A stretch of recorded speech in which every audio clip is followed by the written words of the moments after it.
Hey guys, today I thought I'd make a video in response to the Camaro possibly dying off once again. So in this video I just take a look at the Camaro versus Challenger versus Mustang sales in the United States particularly because the Mustang is now a global car, so it isn't fair if we compare global sales. And markets are different, of course, in the Asian countries as well as the European countries. So what we have here is a graph I created, and you'll see that the Camaro is labeled as green, Challenger is labeled as orange, and Mustang is labeled in yellow. So for each, I did it by year. So obviously there was no Camaro yet in 2009. But in this video I'm just going to go over every year how come sales might have ended up in that way, and like redesigns or features that may have been added that could have led to those sales.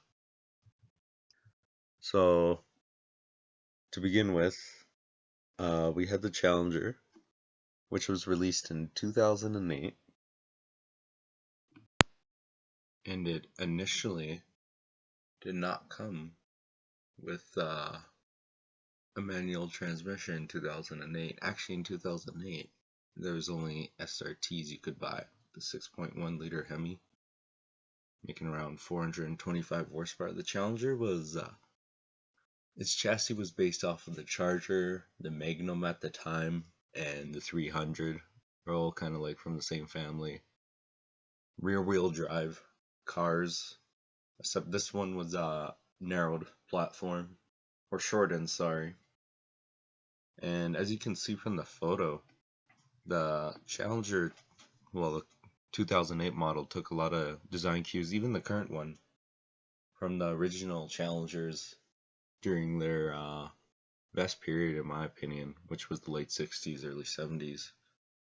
And it incorporated all this, and that's what made the car so unique, even today, is that it is one of the last true muscle cars, in my opinion, left. The Mustang and Camaro have both become more sports cars. You'll see the evolution of that, which isn't a bad thing. It's actually led to a good increase in sales for the Mustang especially.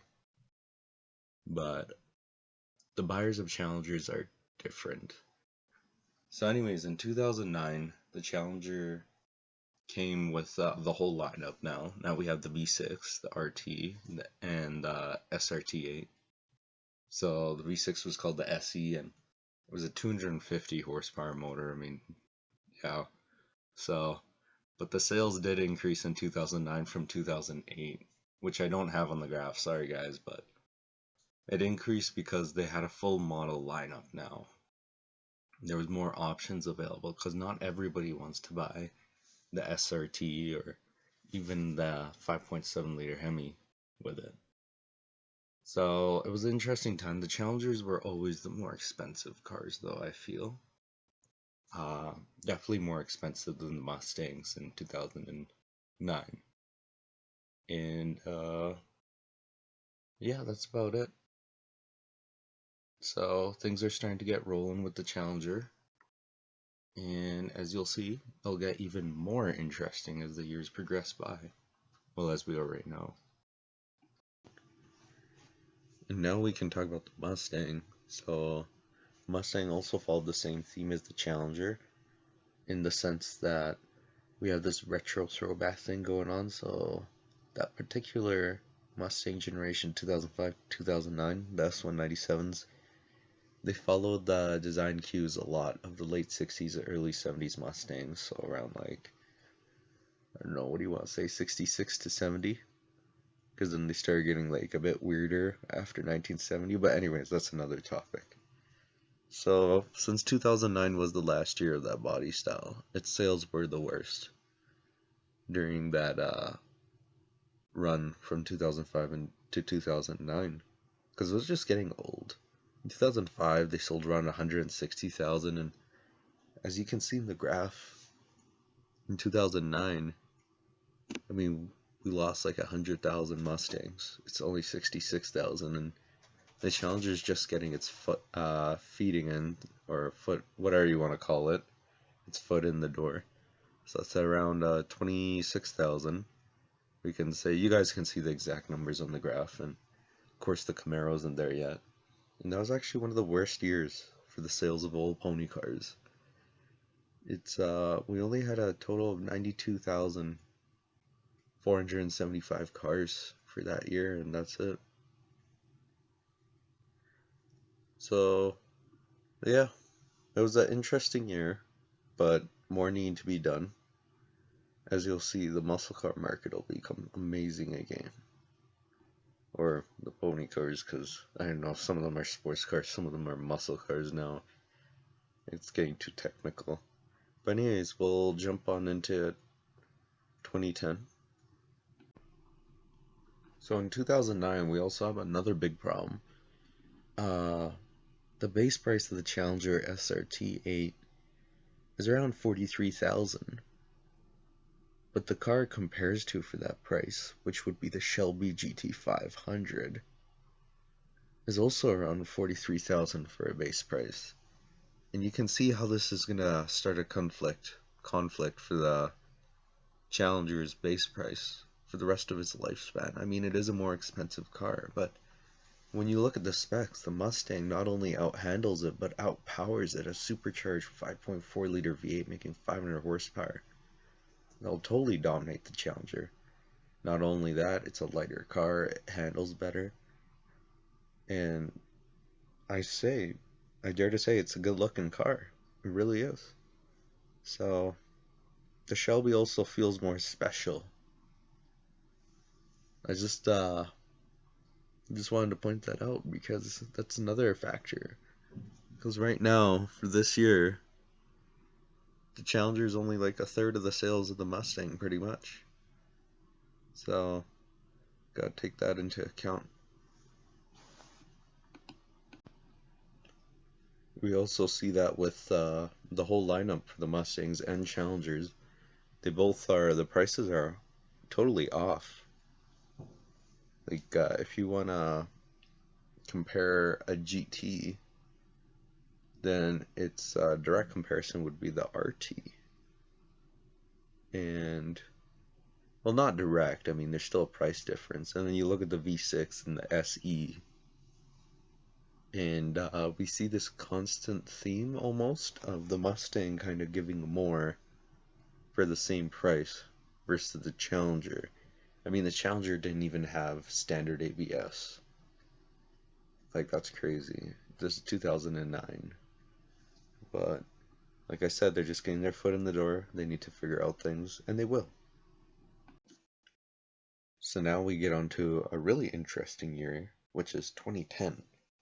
So to start things off with a bang, we got the Camaro SS Bumblebee. Came in through Transformers. You know, GM did a really good job promoting that car, as well as their other products, but mainly the Camaro was huge. You know, this LS3 V8 making 426 horsepower. It was like the two valves versus the LS1s almost all over again, you know? Because the Mustang GT, while it was redesigned, it only had a 4.6 liter 3-valve V8 from the previous generation, which was making around 310 horse, which was, I mean, that's a big difference in horsepower. 310, we'll call it, to 426. And the Camaro was a very good looking car too at the time. It also followed the same theme as the Mustang and Challenger. It took design cues from its predecessors, the 60s and 70s cars. And it went for that throwback. It seems like that was the common theme in the late 2000s, early 2010s. And it had the big wheels, you know, and they just really made it look like you were getting your value for your money. The only problem I had, I would say, is its weight.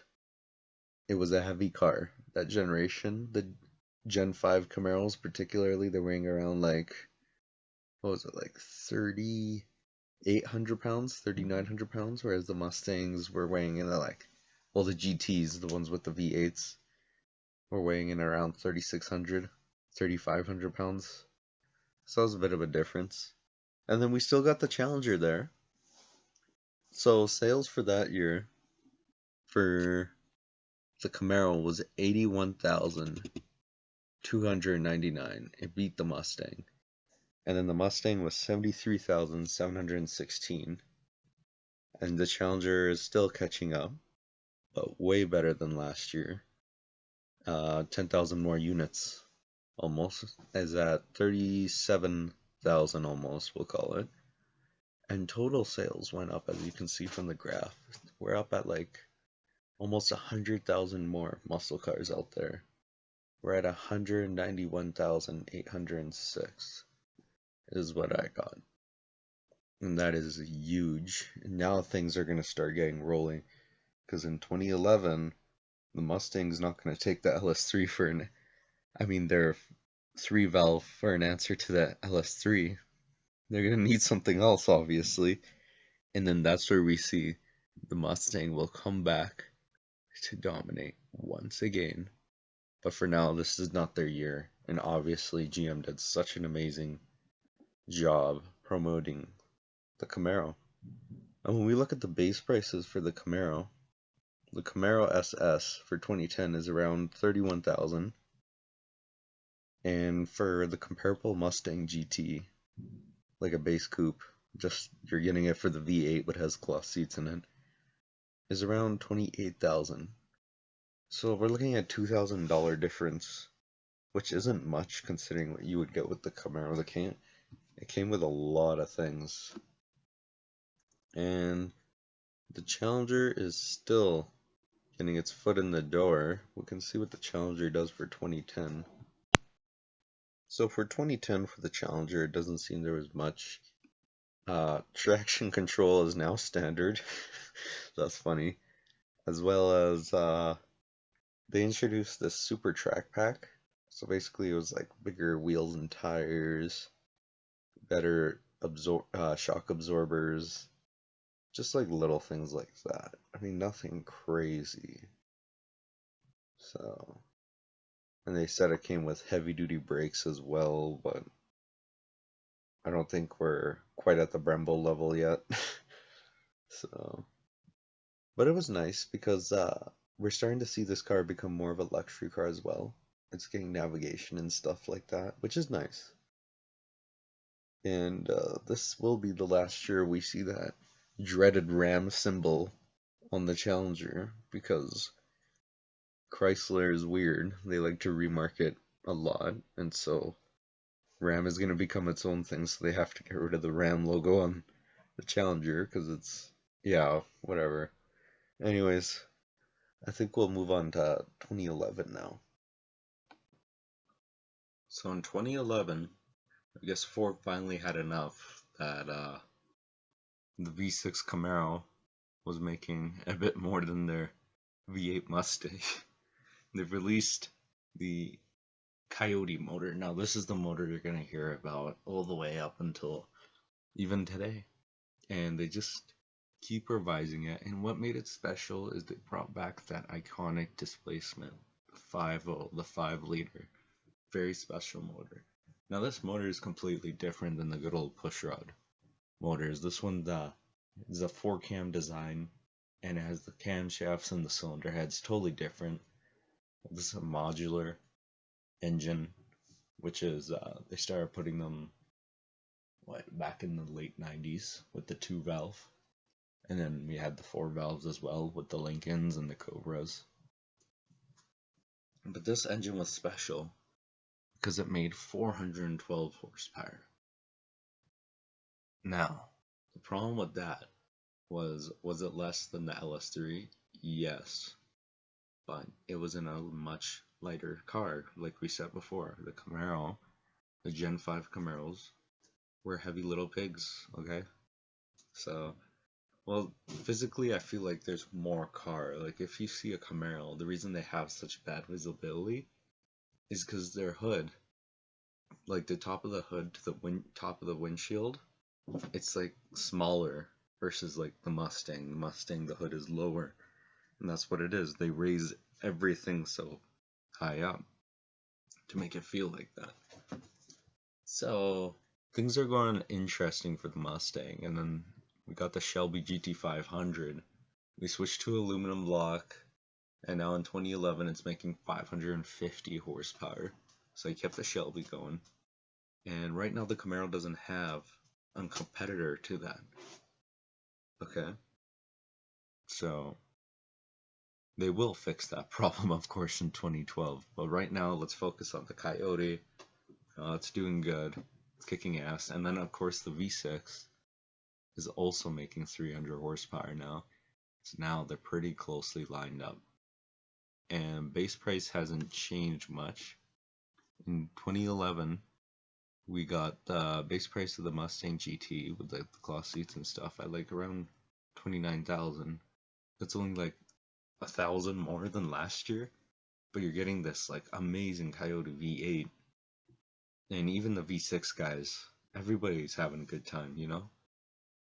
And the biggest thing to mention for the Challenger is we got this wonderful new 392 motor for the SRTs, and it's not a 6.1 liter anymore, it's a 6.4 liter, and it makes 475 horsepower. It changes the car time by like 0.8 seconds, which is amazing. That's huge. It's like a 12-second car now out of the box. It's still expensive. I believe the price was getting up to the 60s. I'm not sure about that though, but it was still around the price of a Shelby GT500. So getting really close. And obviously, once again, we're talking about that same problem we had. You have the new Shelby GT500. It's redesigned now. It's in the current body style, so it looks better. 5.4, or maybe worse, depending on who you are. Still got that same old 5.4 liter V8, but we're making more power now, and it's just a great car. And so that's what 2011 was pretty much like. We didn't have much of a change. Now, if we look at the sales for 2011, it was interesting because the Camaro actually sold even more units than 2010. So in 2011, they sold 88,000. So that's like an increase of 7,000 more. The Challenger did better too, 39,000 versus 36,000. And then the Mustang, actually, it came to the cost of the Mustang was 70,000 versus around 73,000, which really sucks because that new Coyote, you think it would help out things, but 2012 is when things change. So for 2010 and 2011, Camaro is without a doubt at number one. And total muscle car sales increased by around 7,000 units for the year. So instead of 191,000, we're at 198,000, and this in 2011.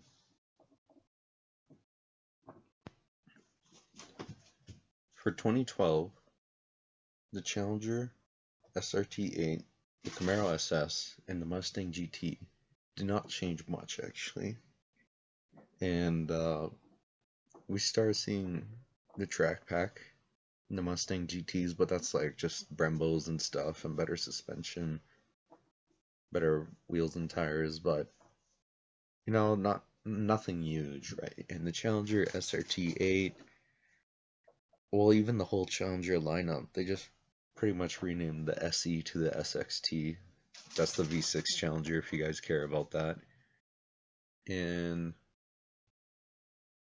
we had the Camaro.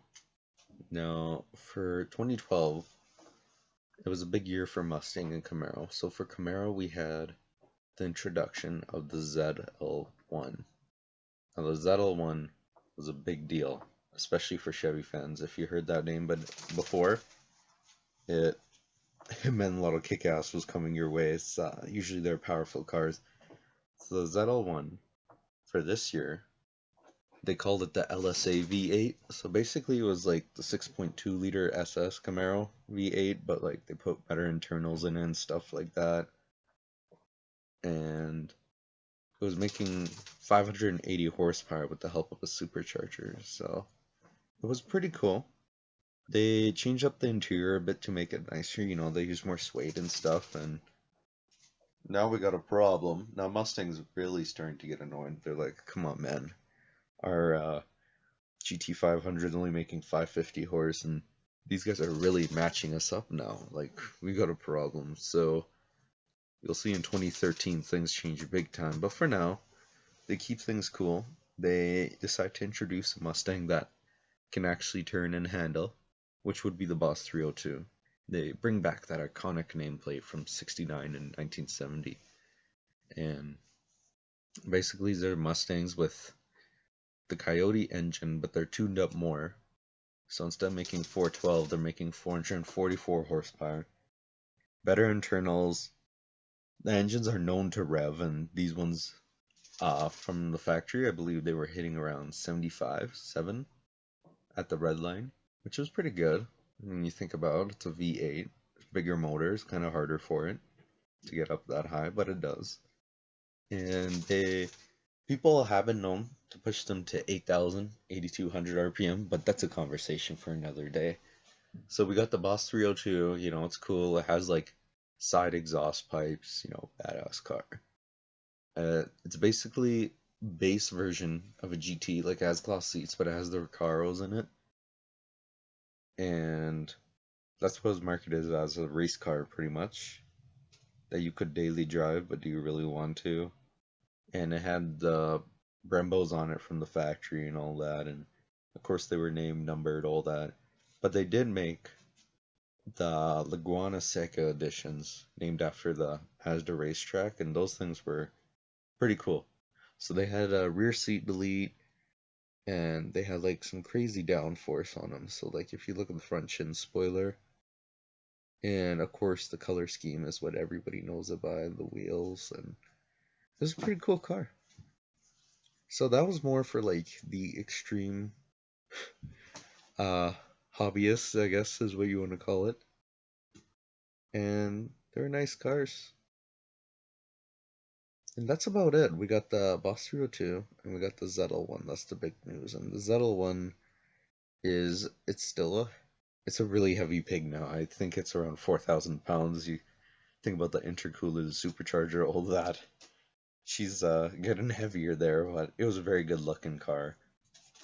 And now things change, well, depending on whose side you are, for the better or worse, in 2013. But the sales in 2012 were interesting in the sense that the Mustang is number one now. I guess people got inspired by seeing the Boss 302 and all that. So it's 90,000 versus 70,000 from last year. That's a big difference. The Challenger's still climbing up slowly. It's at 43,000 instead of 39,000, which is amazing. I mean, we look at when Challenger started, it was around 25,000 in 2009, and now we're getting up to 43,000. That jump will only get bigger and bigger, which is good. And Camaro is still up there at 84,000. So Camaro's still doing pretty good. And total muscle car sales went up by 20,000 units. So we're at 218,000 now sold for the year. That's a big difference. So we are starting to see the times of the revival of these pony cars, the interest in them. And it's only going to get crazier and crazier because right now these cars are catered more towards like, people who want power or like straight line speed, but that will change later on because that is what the market needs. It needs a change into cars that can handle as well. And we'll see that later on.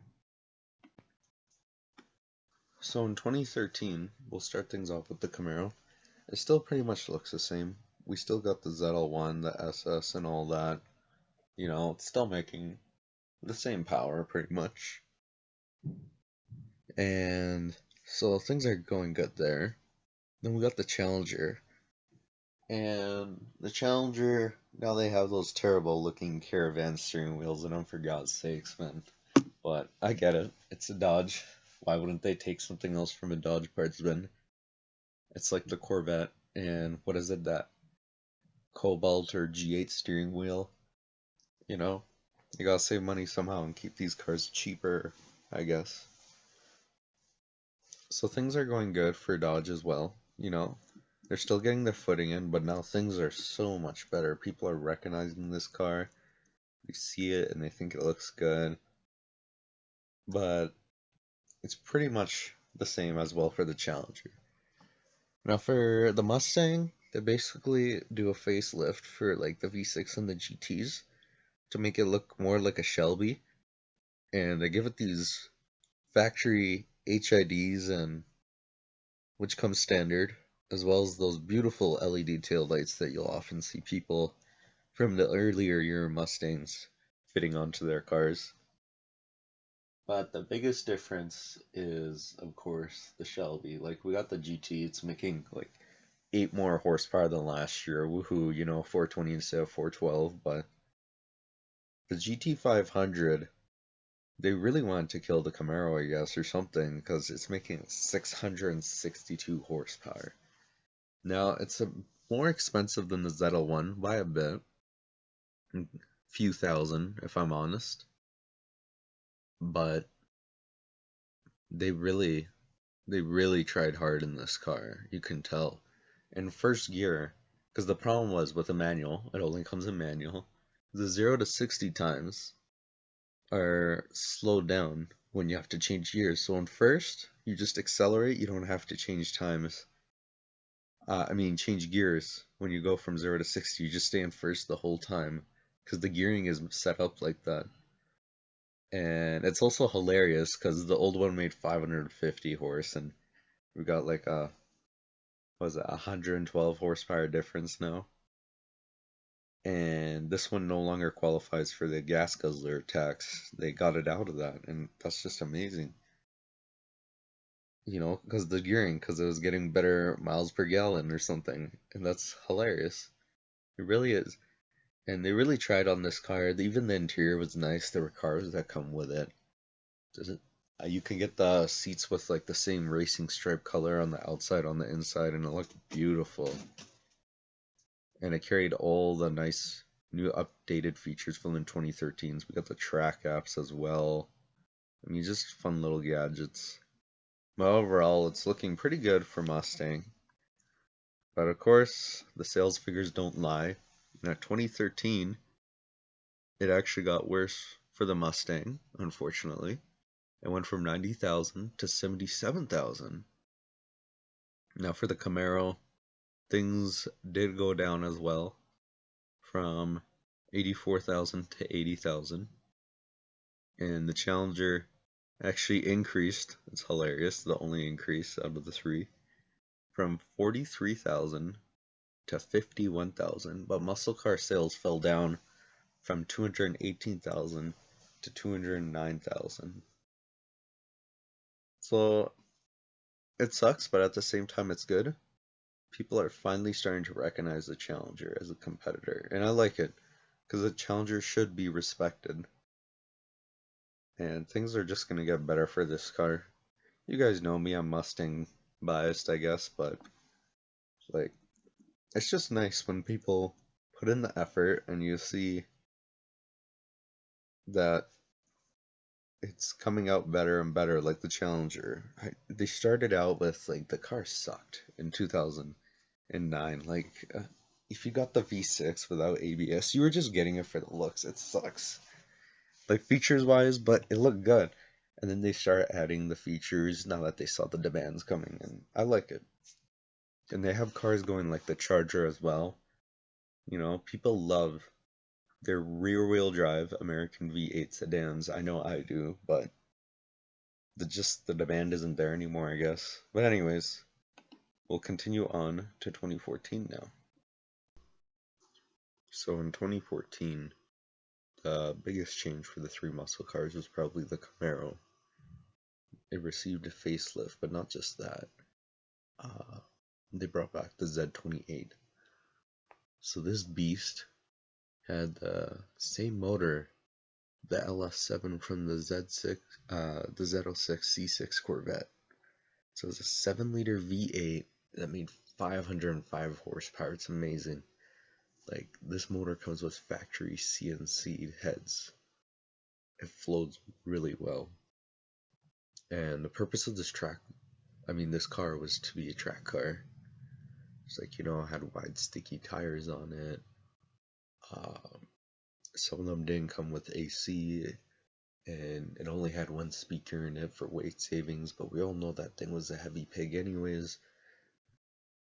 And that was about it for the Camaro lineup. Otherwise, so now Camaro had the V6, then it had the SS, and then it had the Z28 and the Z01. So now you can see how their lineup's kind of matching the Ford Mustangs. Now Mustang Boss 302 was only made for 2 years, just like its predecessor, but this time it was 2012 and 2013.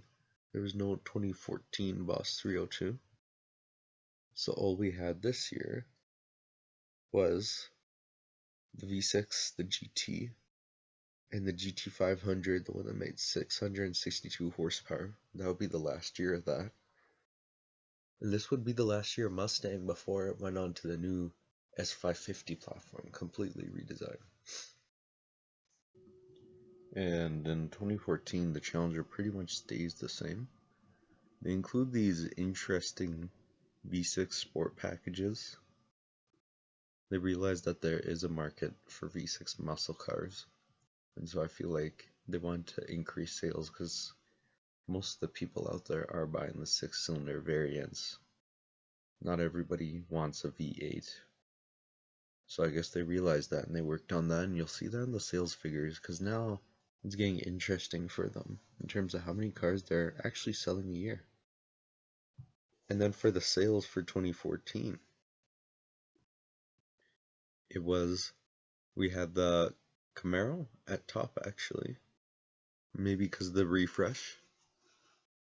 It was more like a facelift, not a refresh. They were at 86,297 units sold. And then the Challenger was at 51,611. So we kind of see the Challenger stabilizing, so we think it's going to stay here. But it actually does end up going even more, which is amazing. And then of course Mustang at 82,635 units for total muscle car sales of 220,543. So we're definitely in the time where muscle cars are like kicking ass. And it's just amazing. Like, this was the era. If you wanted one of these cars to live in, so many options to choose from, and you'll see 2015 gets even harder because there'll be a new big player that comes in.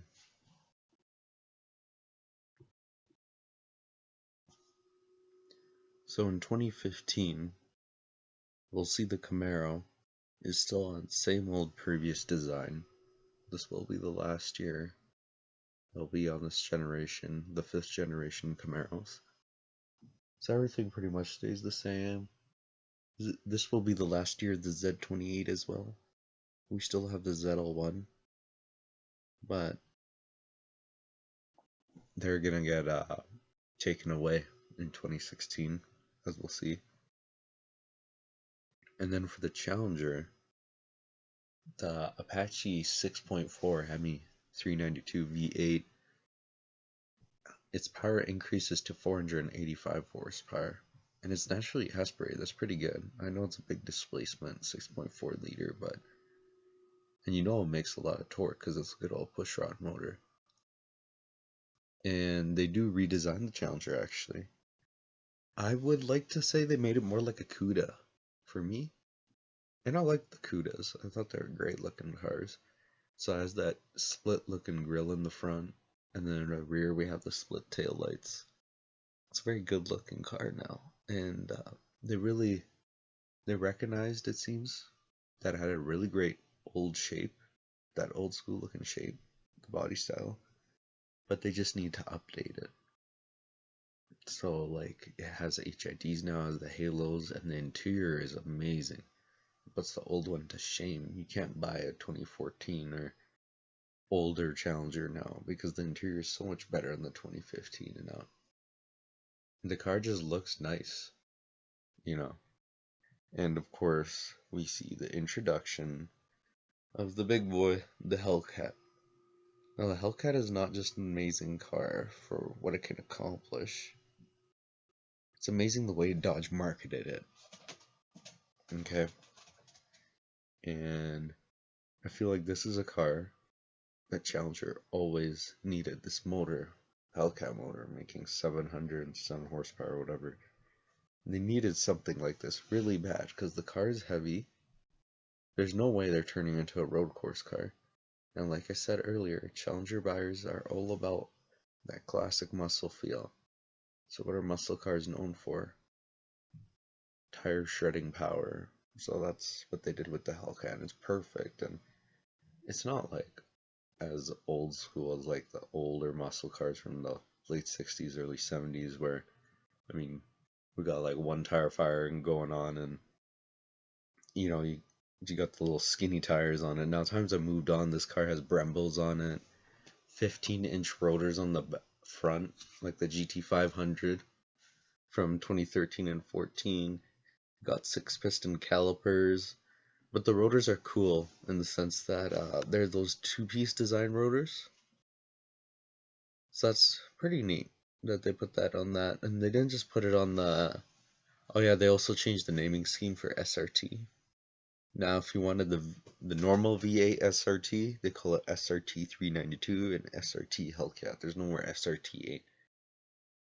But they put it on the SRT 392 and the SRT Hellcat, these two-piece rotors.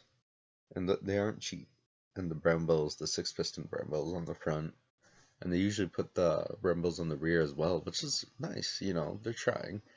The car is expensive, but what do you expect? They really did put in a lot of effort into this. The Hellcat motor was sorry, it's still going, at the time of this video at least. It's a 6.2 liter supercharged Hemi. So I know the displacement is interesting, but we're talking about a motor with like a forged crank, forged rods, forged pistons. I mean, it's ready to be... A supercharger always puts more strain on a motor than a turbocharger, so that's why they had to go through all this effort. Oh yeah, and then the headlight, one of the headlights is actually like a hole, so it can suck in cold air to the motor. And then you'll later on see this where they use these old school tricks, like I think it was on the Demon, I'm not sure. They use the AC to cool the supercharger, and it's interesting. But we have the Hellcat now, and it's going to be interesting here. We're seeing so many more color options for the Challenger. That's what I felt about the Challenger. It might have been more expensive because you can always personalize it more, I feel. Whereas the Mustang's a good car, but it was more specific color choices, and you see a GT on the road, it'll probably look like another GT. But you see a Challenger, you might see like a purple one with black stripes, and the next one you see will be like just white, and I'll have like a different set of rims, and it'll look completely different. I thought that was cool. And then we have the Mustang. This is also a big year for the Mustang. It's 2015. So the Mustang is interesting in the sense that it gets redesigned.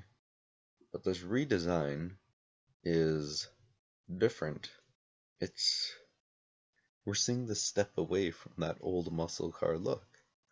I mean, in my opinion, the Mustang became more of a sports car in around 2011 when the Coyote motor came out, even with the Boss 302s.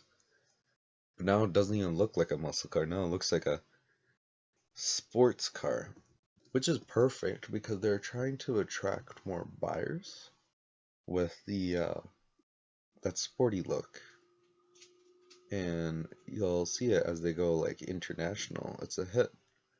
It really is. It's their first time like going, well, like actually going international, making left-hand drive and right-hand drive variants in the same factory.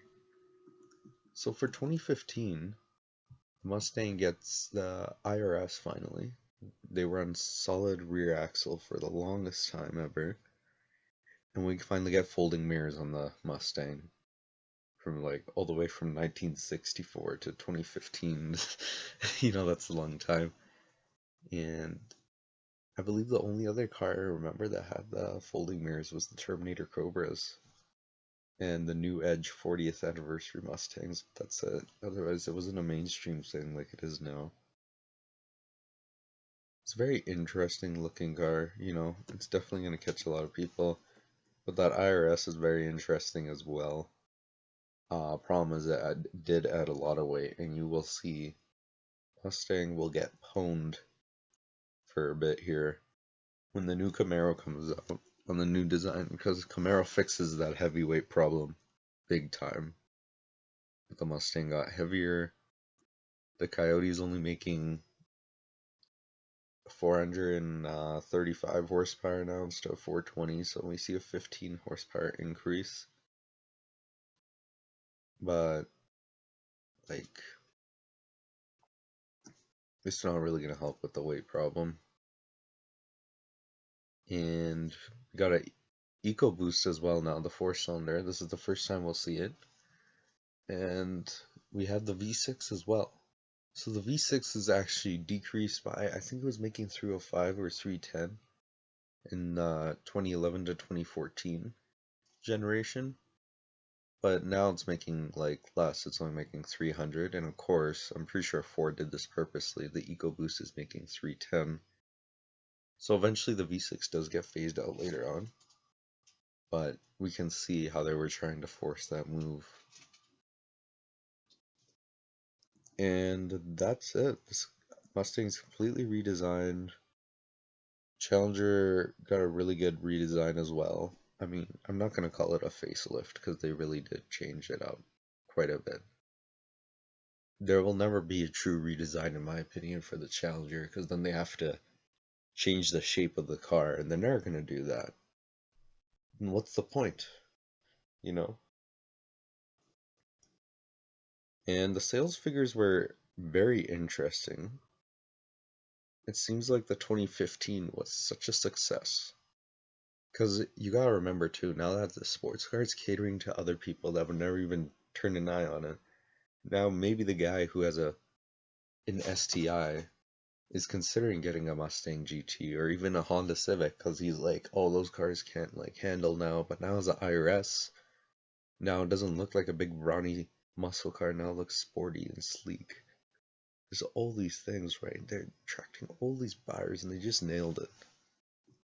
So anyways, Camaro sales actually fell by around 9,000, 10,000 units, so they're at 77,500. Then we have the Challenger, which increased by a lot, I'm pretty sure, thanks to the redesign. Went from 51,000 to 66,000. And then the Mustang, this is hilarious. It went up from 82,000 to 122,000. That's double the sales of the Challenger almost. That's insane.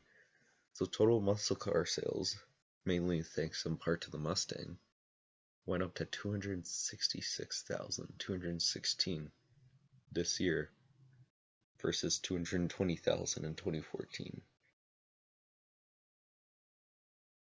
And it's just going to get crazier and crazier. So now we're in 2016, and for 2016, the Camaro is redesigned completely. And so we got it built on this platform called the Alpha platform. And it's basically a platform it shares with the ATS Cadillac as well. And so they said this platform saved like 300 pounds from the previous generation. Or, well, that sounds a bit high. Maybe around 200 to 300, somewhere in that range from the previous generation. So the car is lighter now. And surprise, surprise, just like Mustang, they introduced three engine options, of course, but they do it in an interesting way. Maybe in a way that makes more sense than the Mustang, probably. So, at the very bottom, instead of the V6, it's their turbo 2-liter 4-cylinder. So a bit smaller versus the 2.3 from Ford. And it only makes like 275 horsepower and 295 foot-pounds of torque. Then the V6 is back, but it's mid-range now. And it's 335 horsepower, 284 pound-feet of torque, almost the same. Now, here's where things get interesting. The V8, the 6.2, it's no longer an LS3, they call it a LT1, and they basically just took the motor straight out of the Corvette and dropped it in. It makes the exact same power, everything. 455 horse, 455 pound-feet of torque. They want to kill the Mustang. And for this year, the SS did totally beat the GT. It really did, the Mustang GT. And now we go back to the redesign. I mean, you'll see it looks more sharper, more meaner. Well, that's what the Camaro was they were trying to do. And I would say it still looks more muscular than the Mustang, but you can see they're trying to make it more sportier as well. We see this constant design language between Mustang and Camaro, where they'll try to move on with the times. They're not worried about sticking to the muscle car kind of thing like Challenger. So we're getting cars that can handle now. And the 1LE packages are going to come back, which is, I haven't mentioned those yet. Those are like the handling packages. So I believe it's like a SS1LE is like comparable to a GT track pack. That's why I didn't mention them. They're like options. It's not like what I would consider a whole different car. So that's about it for the Camaro. And it has a new beautiful interior as well. Really trying hard. Like the old Camaro interior was actually junk. And Challenger is back. Things are exactly the same for Challenger. There's this like hilarious Texas Dealer Special Edition.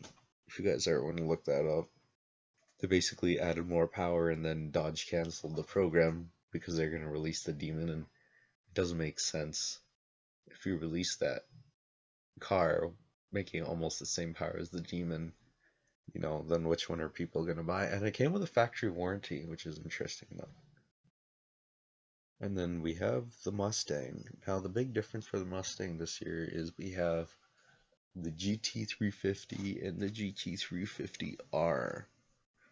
So what the GT350 is basically, it's a Shelby still, but it's like the smaller brother to the GT500.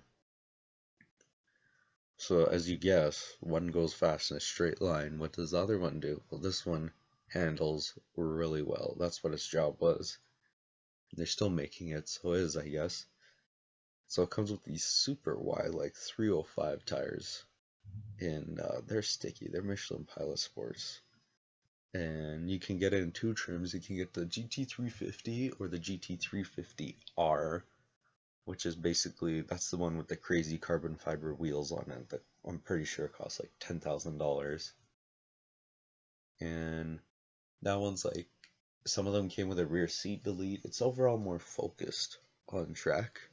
The GT350 is kind of like, okay, fine, you can daily it if you really want to, but it's up to you, you know, kind of thing.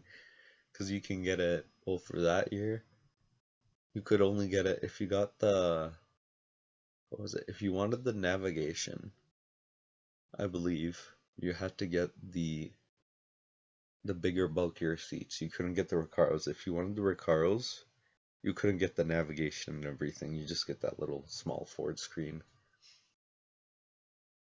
And it's a very special motor in it, the 5.2 liter.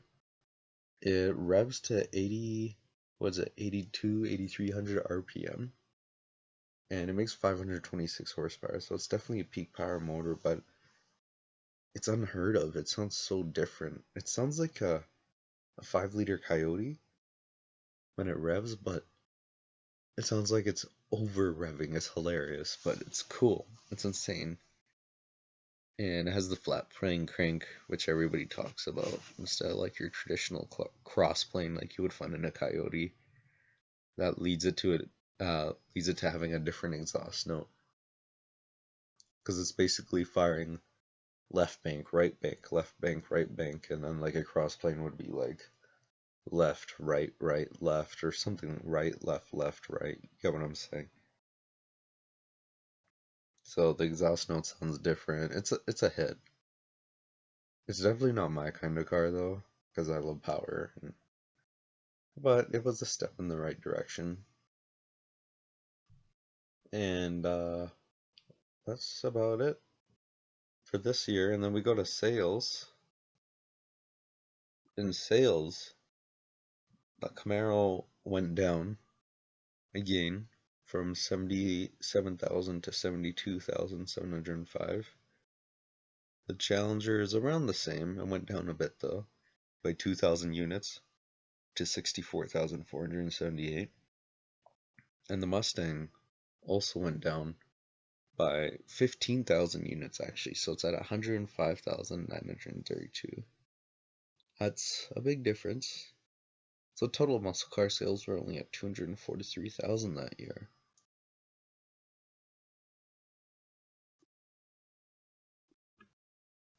So we are now in 2017, and in 2017, Challenger does something interesting. I guess they see a demand for crazy people like me who want to drive their muscle cars in winter. So they released this very interesting, and I wish they did it with a bigger motor. I'd actually be interested in something like this. But I guess they're just starting out. So they did it with the V6. And they put the V6 to an all-wheel drive platform from the Charger Pursuits. But it's in a Challenger, so they called this all-wheel drive Challenger the GT, but it only came with a V6. And I thought that was very neat, you know? So you can drive it in winter, but it's still rear-wheel drive biased.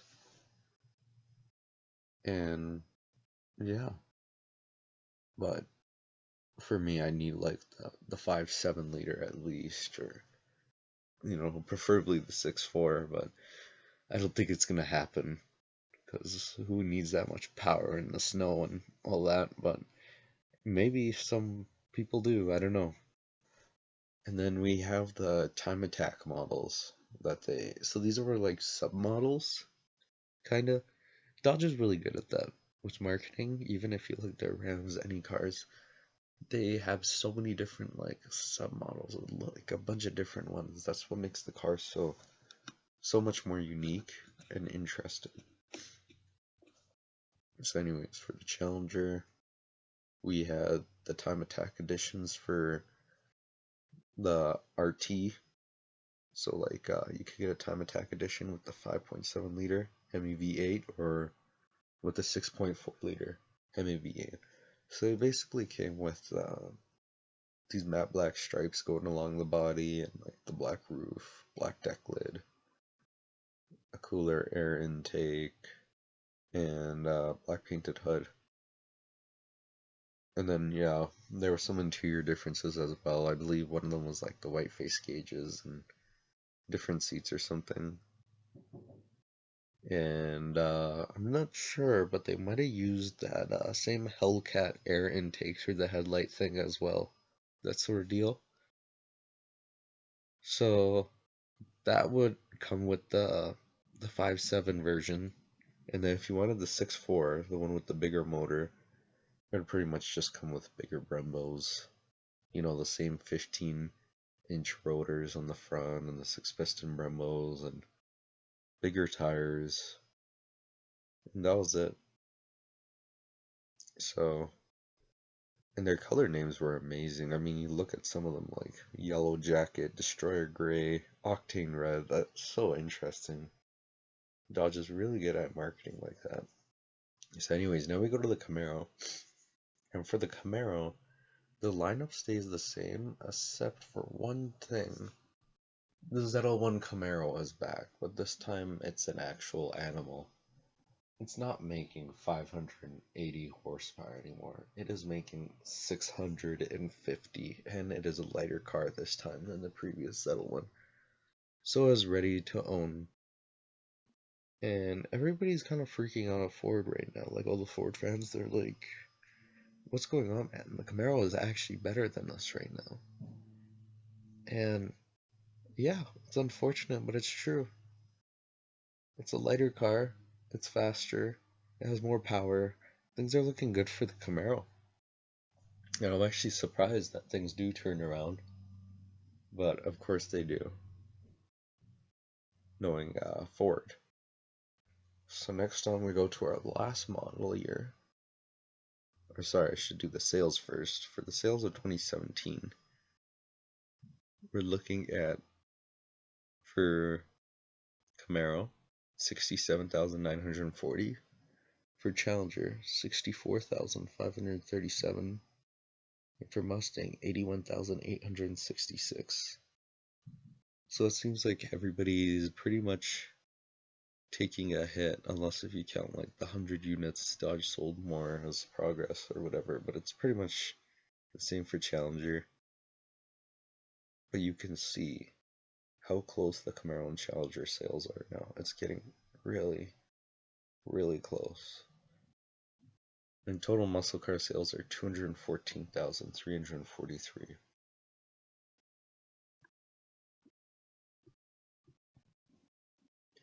So for 2018 now, we'll start off with the Challenger. So the Challenger introduced these cool little packages you could get. You could actually get the little 4-piston Brembos that they would use on the rears of the the SRTs. On the fronts of like the V6 and RT models, like, like it's kind of like a little track pack, I guess. It's interesting. Like your V6 Challenger has the Brembos on the front. Whatever, they're attracting other buyers.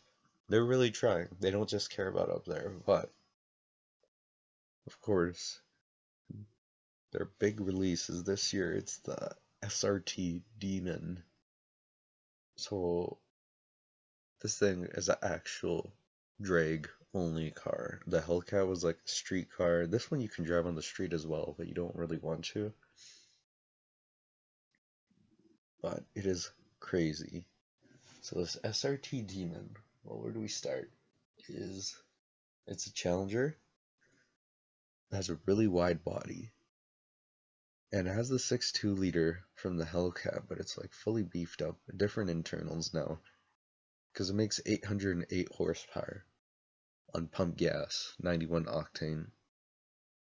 And if you put race fuel in it, it's making 840 horsepower. This is a lot of power.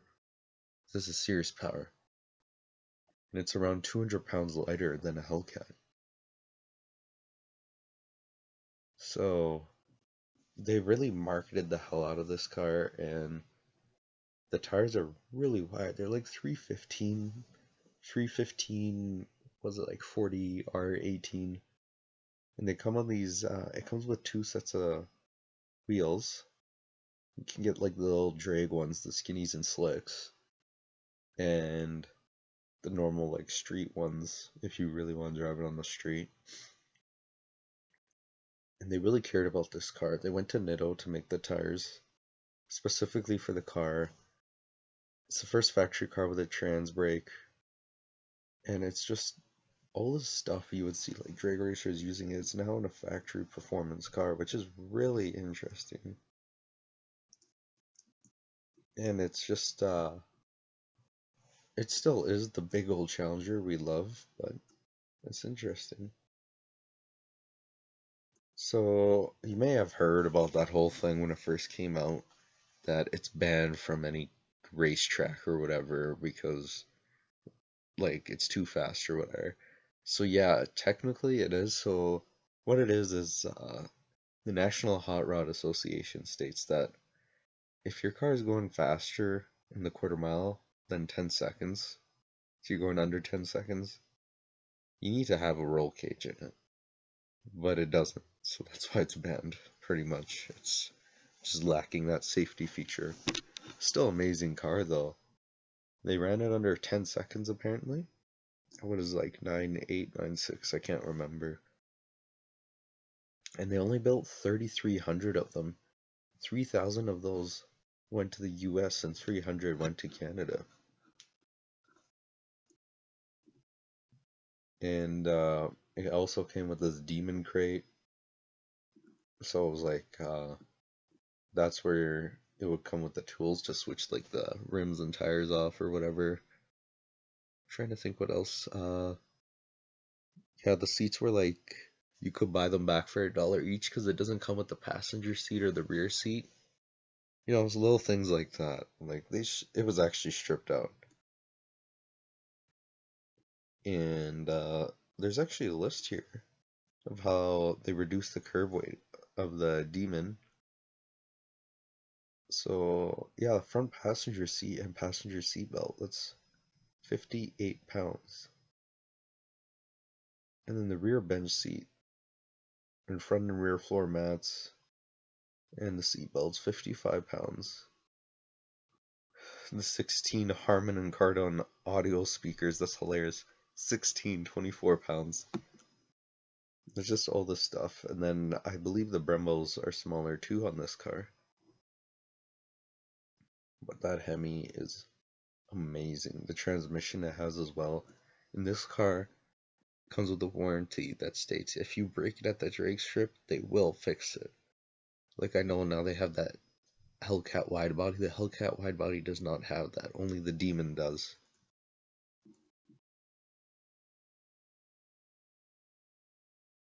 And yeah, it just only has 2 speakers. It has that crazy hood on it. And the supercharger is a 2.7 liter unit. That's huge. Then I believe in order to get it to the higher power as well, you gotta change the PCM or something, because it's pretty much a different tune, I'm sure. So you wouldn't want to run that on your stock tune, I'm guessing. But it comes with a bunch of tools in that Demon crate as well. With they all have the Demon logo on them, of course. It's just beautiful looking car. But anyways, now we need to get started on the other two. I guess I am taking a bit longer because this is the last year of my comparison. We have the Camaro, and the Camaro is pretty much the same. We see the addition of a ZL1 1LE package, so the 1LE package is for better handling, stuff like that.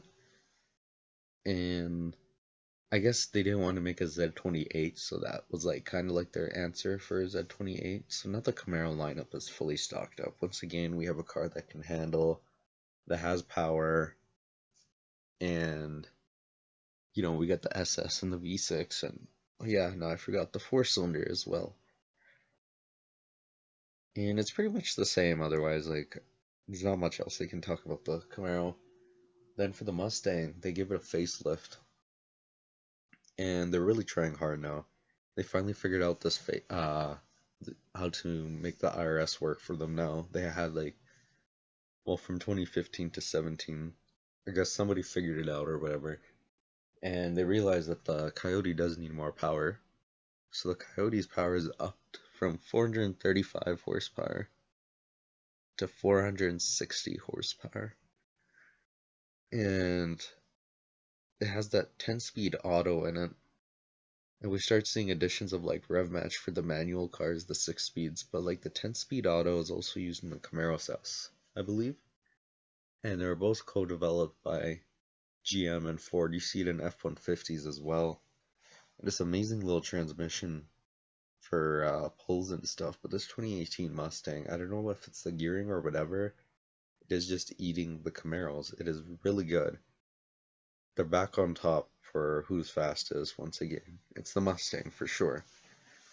And you see the features the 2018 comes with.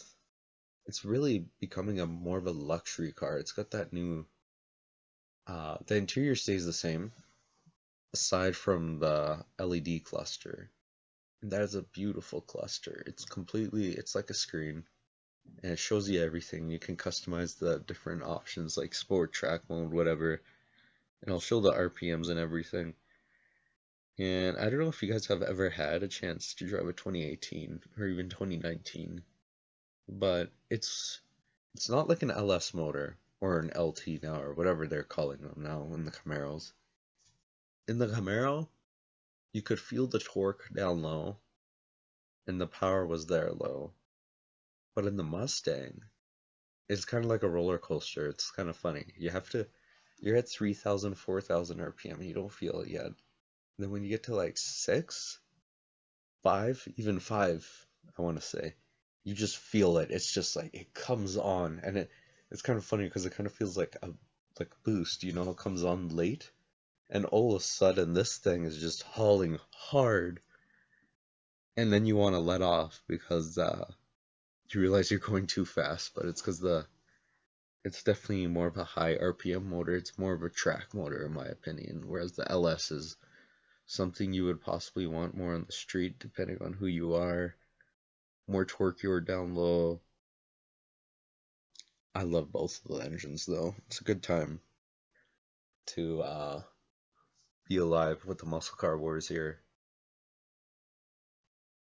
And that's pretty much it. With Mustang gets a facelift. Oh yeah, and there's no more V6 anymore for the Mustang, so it's just EcoBoost or GT, and then the Shelby GT350 and the R.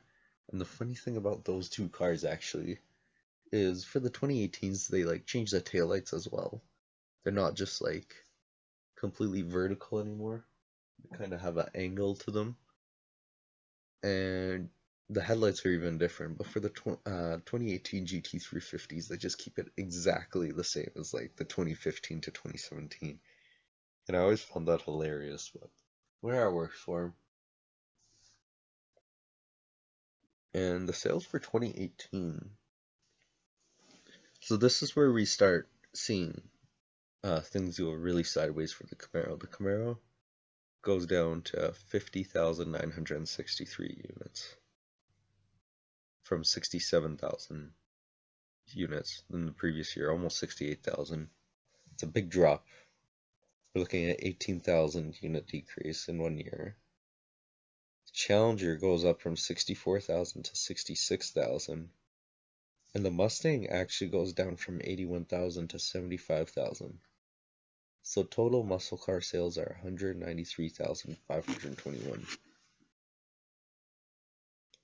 So we're seeing people aren't buying them as much anymore, for whatever reason. But it's hitting the Camaro the worst. Absolutely. The Camaro's getting so hard hit by it. And I know this comparison's only from 2009 to 2018, but I felt like it's important to do this video because I wanted to eventually talk about the Camaro's demise. I'm going to do that in another video, possibly. They say the 6th generation's the last one. 2023 will be the last year, possibly. And so as you can see, the sales weren't too good in 2018 for the Camaro. It just dropped. Like, let's see what we start off with in 2010. During the Bumblebee days, that was 81,000 units sold. And their highest was actually would be in 2011 at 88,000 units sold. Now they're at 50,963. And the Mustang was, now it's at 75,000, but its highest was at one point, what was it? It was at the 100 and, let me try and find it here. The 122,000 in 2015. Now we're at 75,000. It's just not a good time for these cars, I guess, anymore. But the Camaro is definitely getting hit the hardest. Challenger is now number 2. A 10-year-old platform is now in 2nd place. I guess that's just what the demand is there for. And then when we look at they redesigned the Camaro in 2019, Oh man, that was when it got really ugly. And not just the Camaro, the Silverado. I don't know what they were thinking. They actually did an emergency redesign for 2020. I can show you guys, and it's just not looking good. The car is good when you look at what it comes with, the power and everything, but it's just it's very ugly looking, and I guess just people don't want to deal with that. And then its sales are already falling, and now it's finally not looking good for the Camaro. I'm surprised Challenger kept going with how low their sales were when they were starting out. Like at one point they were only selling 25,000 units a year. Now they're at 66,000. So that's what's come to, and it's really sad. And I will make another video about the Camaro for sure and its demise. But for now, I guess we'll just end it here, and I'll show the graph for a bit. But if you guys found this video nice, it would be really nice if you guys could like, comment, and subscribe. But thanks, I'm sorry for making it so long, but I felt like I really had to capture everything. Thanks guys, have a good day.